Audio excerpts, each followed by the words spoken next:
How you guys doing today? Good? Great. Ready to get on with some more interesting talks? Yes? No? Great. Cool. Before we start, I wanted just to gauge the room, just to understand level of maturity, where you are in your AI journey. I always do this just because it's super interesting to see what different data science teams are up to and where they are in their journey. So across the multiple years I've had working with different AI companies and working with different teams, I've seen that usually teams fall into these three buckets. The first one is assembling, where you're starting to prototype things, you're starting to get your hands dirty with some AI. The second one is building, where you're starting to deploy models. And then the third one is obviously all around productionizing. So being able to have models running as BAU in critical processes, being retrained, etc. So I just wanted to ask you all, who would say here that they're still in phase one? Feel free to raise your hands. Wow. We've got okay, still in phase one. Okay, so still prototyping, etc. That's interesting. How about phase two, where you're starting to train the models, you have a bit more maturity, still not in production yet, but you're training models adequately? Okay. Nice. Seeing a lot more hands.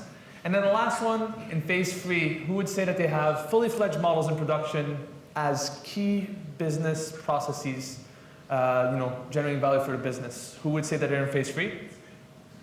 Okay, interesting. Anyone want to volunteer their use case? Want to say a word? Maybe that table, that table. I know I spoke to you folks. What's your use case in production? Why not? You'll hear about it tomorrow. Yeah, cool. Well, what's your name, sorry? Francis. Can we please applaud Francis for plugging his presentation tomorrow, ladies and gentlemen? There you go. All right. Cool. No worries. Yeah, so what time is the presentation? 7 in the morning. All right, second one in the morning, folks, so don't miss that one. So here we go. In terms of understanding companies and where their challenges are, what we see here is to go from phase one to phase two to phase three. The challenges used to be around algorithms. Now algorithms are free, people can download it. All people in the room here know that you can build a TensorFlow model in very, very short effort and short amount of time. All people also in this room know that back in the day, when we used to try to build models, compute was a big problem. Now with the cloud, those barriers have been alleviated as well. So what is the key element, especially in computer vision, that is blocking us from going into production? And the answer is that across the years, we've seen a lot of effort to make these two easier as a commodity or free, but proprietary data tends to be the challenge still. How do I maintain my training data? How do I use my training data? And how do I modify my training data as my models in production change and as they run and pick up new insights? So this is where we are. Now, comes to no surprise for people in this room, unstructured data is on the rise. It's always been a substantial amount of enterprise, but now more and more companies are leveraging it. So anytime you think about deep learning or anytime you think about an AI application, think what unstructured data can I use to extract it and to ameliorate it. So we've seen these here, and this is, by the way, set to grow. So as we're all working in computer vision here, you'll hopefully still have a job within the next 10, 20 years, if not have a bigger team of people, because this area is becoming more and more popular. And more popularity and more data means more problems, right? If you have 20, 30 million gigabytes of data in your blob storage, how do you manage to pick up what's important and what's not? We were speaking to Walmart recently, and Walmart were telling us, Mark, we have a big problem, is that every day, one store collects about 2.5 petabytes worth of data. That is more data than there was on the internet 20 years ago.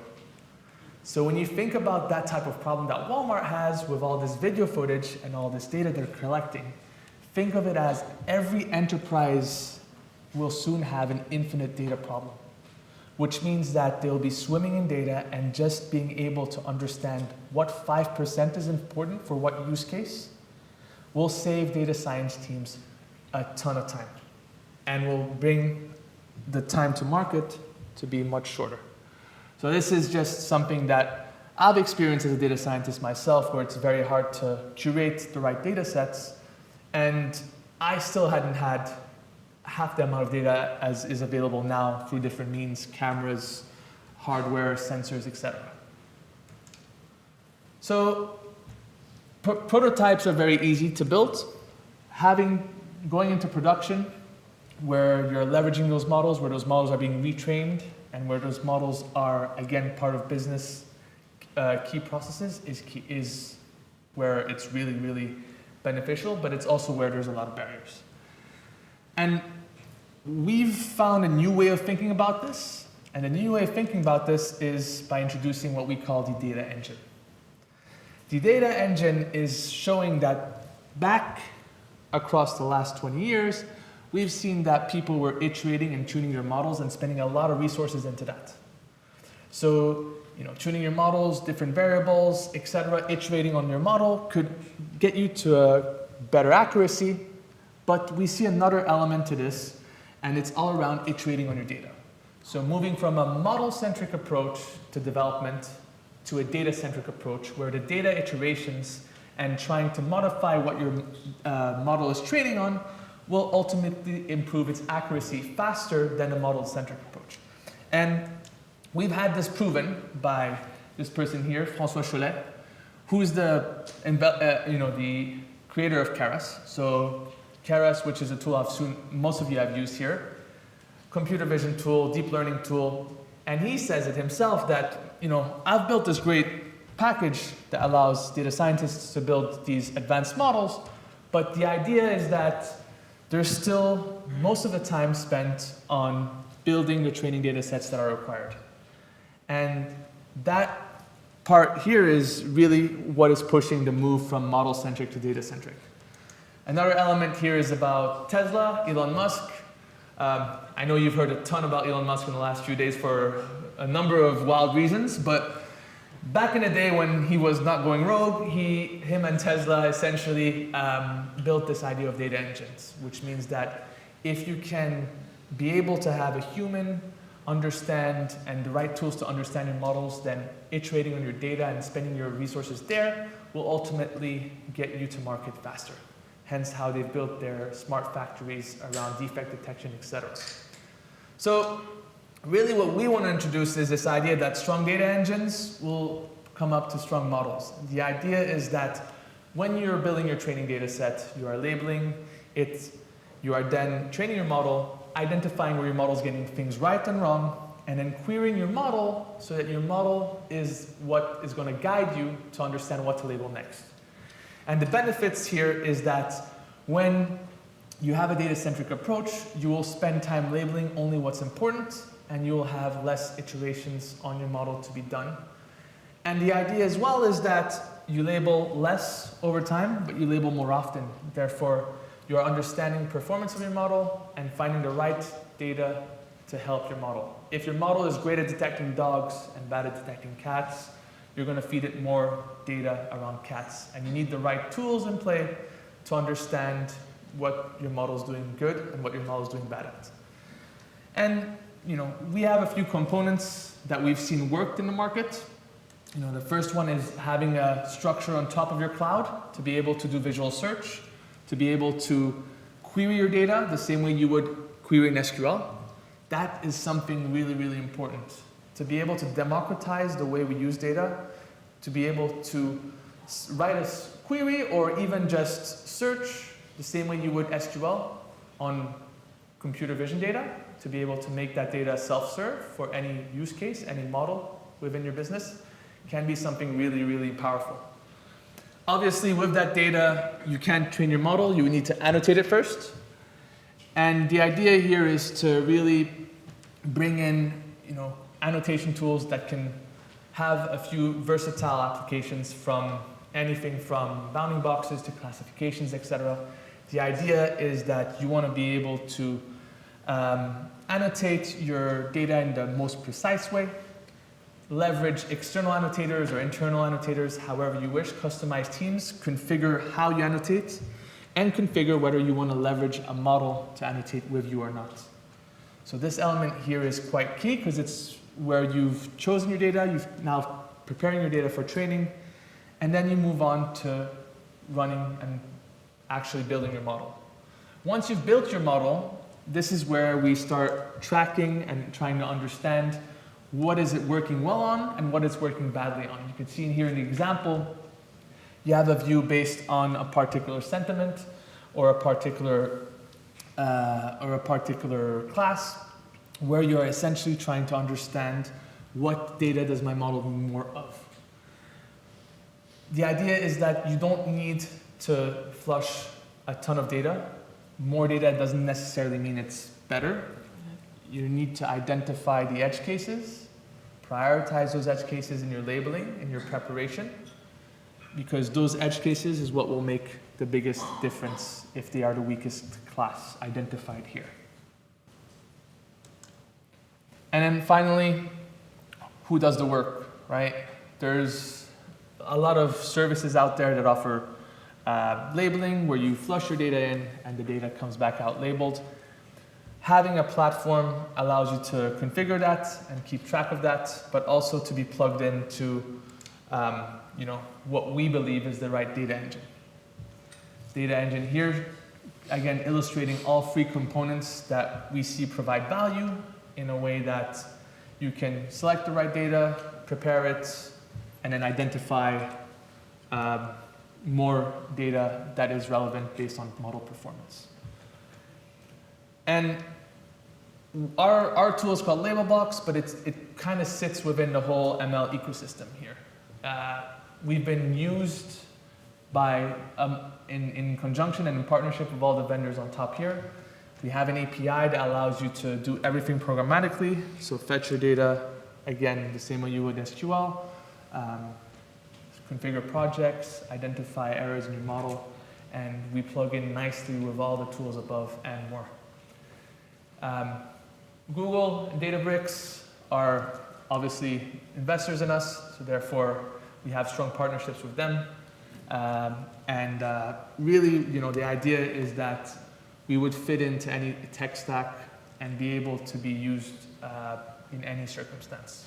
As long as there's images or videos or any computer vision use case, we would happily be part of your tech stack. And we've seen a lot of success. So these are a few use cases that we've seen here, from Genentech to Decade and Blue River Technologies over in the US, where there's been a clear reduction in the preparation of data. There's been a lot of value in the way of labeling faster, which saves time and ultimately gets models up and running in production faster. But we've also seen bigger use cases, such as the Airbnbs of the world, where if you go on your Airbnb now, you'll be able to search based on houses. The actual algorithm and clustering of those houses is done in Catalog.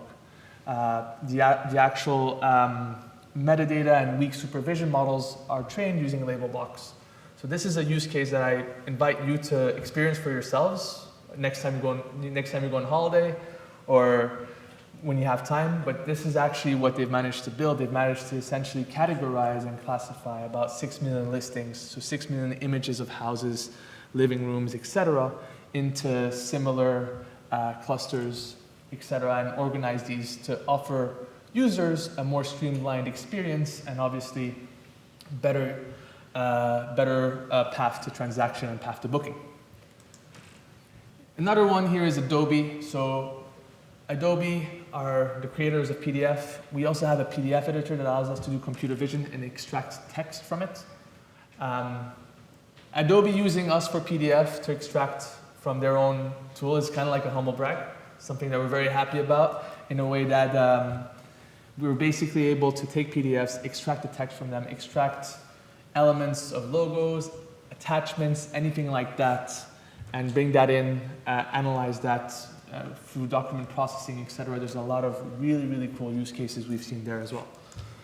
And then the final one, which is my favorite one, which is right here in London, is Burberry. So Burberry had a data science team that was looking at the sales behavior of their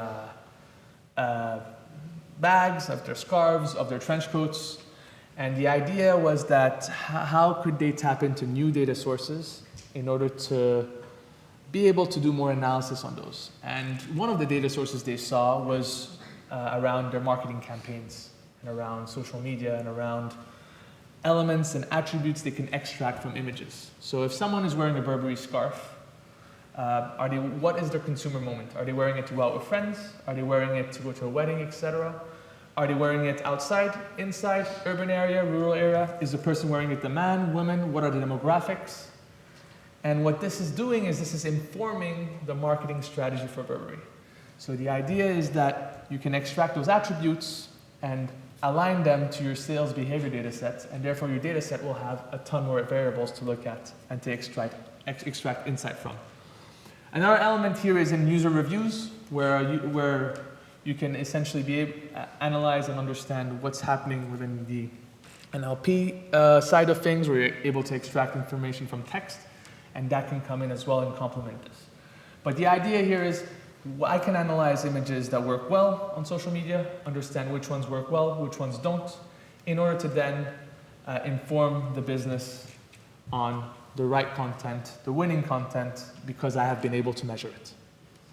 So this is where we've shown value, and this is where we've came in. The idea that we can cut headcount and that we can bring things faster to production, where the data scientist is working on the cool stuff rather than the hard data preparation, is something that I like, because it's a problem I've seen as a data scientist for the last 10 years. And these are a few of other logos that we've helped out as well, from system integrators to any industry, really. So please feel free to, if you have any questions, or if you see that we can come and help you out with what a data engine is and how you can leverage it, feel free to come and talk to us at the booth over there. Other than that, happy to stay here and ask some questions if there are any around what we do and around how a data engine and a data-centric approach to development varies and can be valuable. Thank you.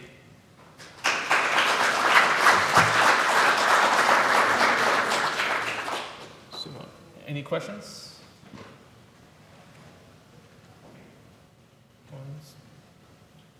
No? No questions? Cool. Well, thank you very much. Our booth is right there if you want to have a follow-up conversation. Thank you.